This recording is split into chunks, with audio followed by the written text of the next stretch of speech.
Hello everyone, I'm Dahl, and it's great to be with you.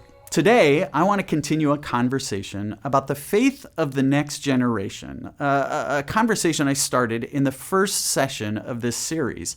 Specifically, I want to answer the question, how do I pass on faith to my kids? Because people, you know this, are walking away from church in America at a rate faster than any other time in history. Just 20 years ago, 70% of Americans attended church on a regular basis.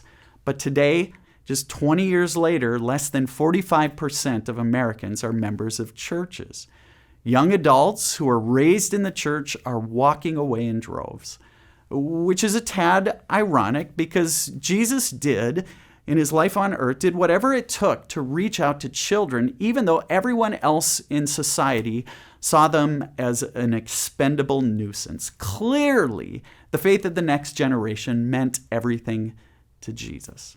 So, followers of Jesus who care about the faith of our kids and our grandkids, what do? Today, I want to give you a solution. Solution number one. Are you ready for it? What if we were to make it irresistible? What if we were to make faith and the church irresistible to the next generation? Yes, you heard me right, irresistible.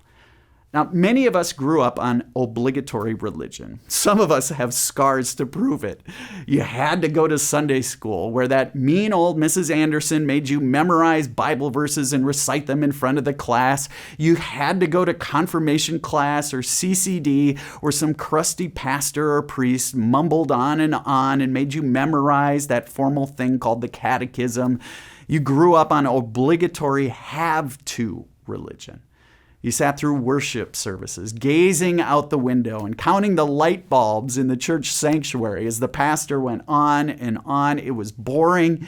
It was irrelevant. Your mom made you wear those scratchy polyester or wool pants to church, your church clothes, she called them.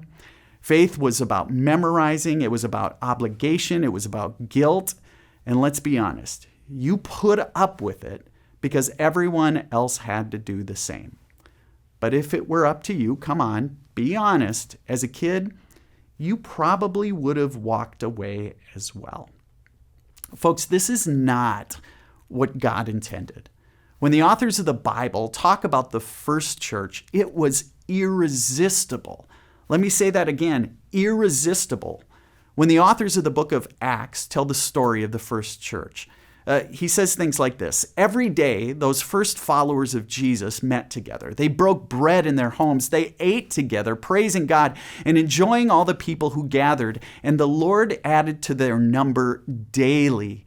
Every day, the church was growing. Why? There was something irresistible about their brand of faith and about what the church was up to.